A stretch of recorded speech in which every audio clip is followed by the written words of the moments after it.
Muy buenos días con todos. Vamos a seguir el último tema, en realidad es referente a la Trinidad. Y hemos visto que es Dios, por ejemplo, Dios es luz. Hemos visto que Jesucristo es la segunda persona, donde es este, la verdad y la vida, el camino, la verdad y la vida. Y hemos visto también una parte de lo que es el Espíritu Santo como Dios, ¿no?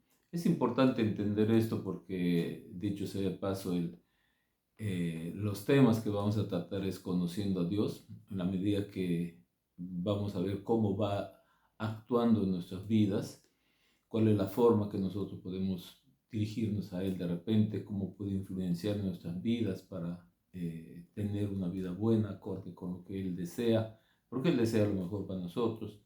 Pero para todo eso es necesario saber quién es Dios, con quién vamos a tratar, ¿no? Esa es la razón de ser de todo esto. También hemos visto qué cosa es la Biblia, que es la palabra de Dios. Entonces, acá, con este tema, que el último que hemos visto, que el Espíritu Santo es Dios, también vamos a concluir ahí, para luego pasar a todas las enseñanzas que tiene la Biblia, pues, de principio a fin, ¿no?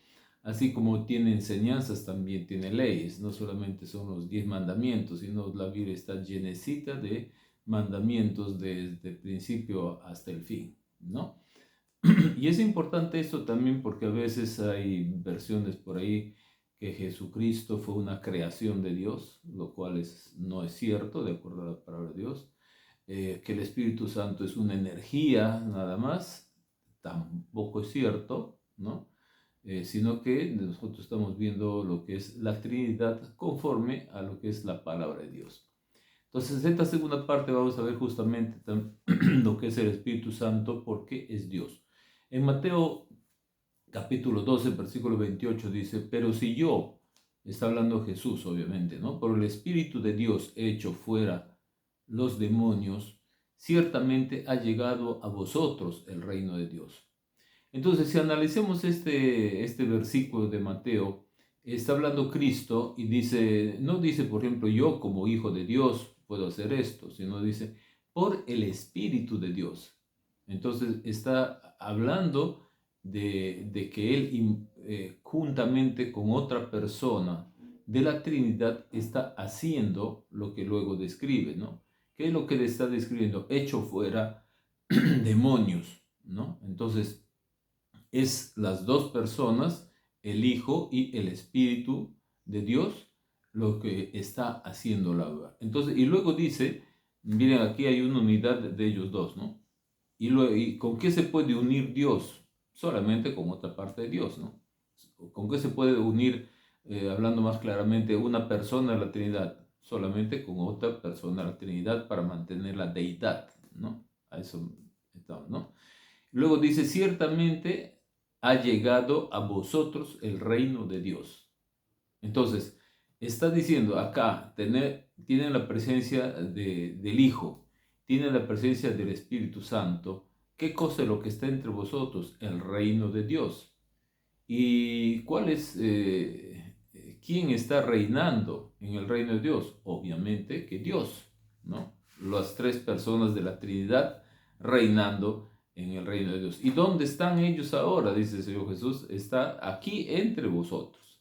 Bien, una demostración más de que el Espíritu Santo es Dios. En Juan 15:26 dice, pero cuando venga el Consolador, a quien yo os lo enviaré del Padre, el Espíritu de verdad, el cual procede del Padre, él dará testimonio de mí. Veamos este versículo.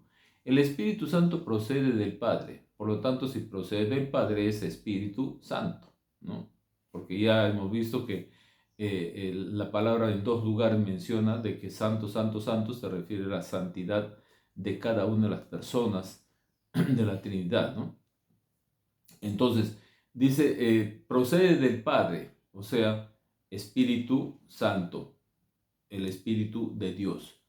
Y en el caso de Jesucristo es el Hijo de Dios. ¿De dónde procede? De Dios. Bien, entonces está hablando justamente de la procedencia de cada uno de ellos. Bien, entonces luego dice el Espíritu de verdad.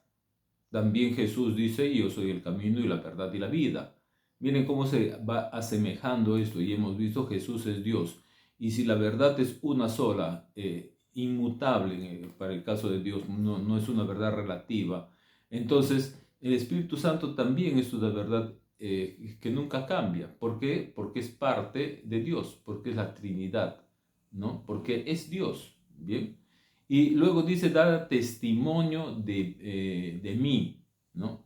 ¿Y cuál es el testimonio que va a dar? ¿Quién puede dar testimonio de toda la eternidad de Jesucristo? Solamente otra persona de la Trinidad, ¿no? Que ha estado con Él desde el principio.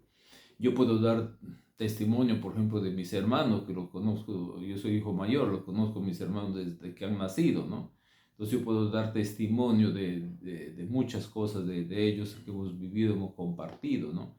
Pero no podría dar testimonio, pues, de alguien que desconozco, sería imposible, ¿no? Entonces, en la eternidad estaba el Padre, el Hijo y el Espíritu Santo. Por eso el Espíritu Santo puede dar testimonio de la segunda persona, del Hijo, que es también parte de la Trinidad y que estaban juntos en la eternidad. ¿Qué es la eternidad? La eternidad es algo que no tiene ni principio ni fin. ¿Cómo lo podemos entender? Simplemente que es eterno.